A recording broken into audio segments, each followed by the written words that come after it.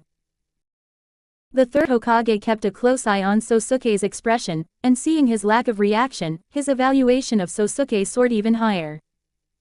Danzo. You must take good care of this child. Speaking of which, it's ultimately my fault. No matter what. I can't let this child stray from the right path because of my mistakes. So, that day, the third Hokage's purpose was not only to stop the upcoming battle between Sosuke and Morino but also to inform everyone about the decision regarding the discipleship positions. Subsequently, the third Hokage informed everyone that Might Day's strength had gained recognition in the village. Sosuke successfully graduated and became a genin. This news surprised everyone and brought tears of joy to Might Day's eyes. In the village, they finally recognized me. Father. I really did it. I became a ninja. All thanks to Sosuke. He stood in the distance, looking at Sosuke's tall figure, tears blurring his vision. The tears of a man flowed like a collapsing dam. In his heart, there was only deep gratitude and respect for Sosuke. As for the third Hokage, he never had any communication with Sosuke from beginning to end. And so, they finally graduated from the Ninja Academy successfully. Walking on the road, the group of 4 became a group of 5, with Might Day following Sosuke all the way. Silence and an unusual atmosphere filled the group. Finally, Jiraiya stopped, standing still, hesitating as he looked at Sosuke. Sosuke still had that kind and gentle smile on his face. Slightly turning his head, he looked at Jiraiya with questioning eyes. What's wrong, Jiraiya? I'm sorry, Sosuke, I didn't know what the third Hokage's choice would be. Jiraiya's voice lacked its usual carefree tone and sounded heavy with self-blame. But before he could finish his words, Sosuke interrupted him. What are you saying? Jiraiya, being chosen as the third Hokage's disciple is something we should be happy about. Why use that tone of self-blame? Sosuke also gradually suppressed his smile, looking at Jiraiya seriously. Tsunade, who was worried, also looked at Sosuke. She lightly opened her lips and spoke instead of Jiraiya. So why didn't the third Hokage choose you, Sosuke? No matter what, your strength has clearly surpassed ours, especially Jiraiya. He believes that this opportunity should belong to you, Sosuke. Jiraiya remained silent, acknowledging Tsunade's words. Orochimaru, who hadn't said a word, also agreed with this statement. He also believed that Sosuke was more suitable than Jiraiya. Upon hearing this, Sosuke restored his original kind and sincere smile. His eyes behind the glasses were deep and serious as he looked at Jiraiya, speaking in a gentle voice. Jiraiya, you underestimate yourself. A strong person is like a flower that strives to grow at the edge of a cliff. They won't let go of any opportunity to enhance their strength. Since the first time I met you, I believed that you had the potential to become strong, regardless of talent or status. It's simply because when I see you, I see that dedication to becoming strong. Do you want to give up this opportunity? Or are you lacking confidence in yourself? Jiraiya. Sosuke's words awakened Jiraiya's spirit of a strong person, like a resounding bell. Suddenly, the previous dejection and self-blame disappeared from his face, replaced by a resolute and confident expression. Tsunade and Orochimaru also looked at Jiraiya in surprise. Do you think the great Jiraiya would apologize like that? Being chosen by the third old man is his blessing. The rare talent of the great Jiraiya has finally been recognized by someone. Ha ha ha. Idiot. Tsunade said. With a stern face. Orochimaru silently walked away. Sosuke, on the other hand, looked at him with a gentle expression, softly saying, "This is who you are, Jiraiya." A strong person should not be burdened by any lack of confidence, but be persistent in success, become strong, and ascend above the clouds. I have always believed that you would be like this.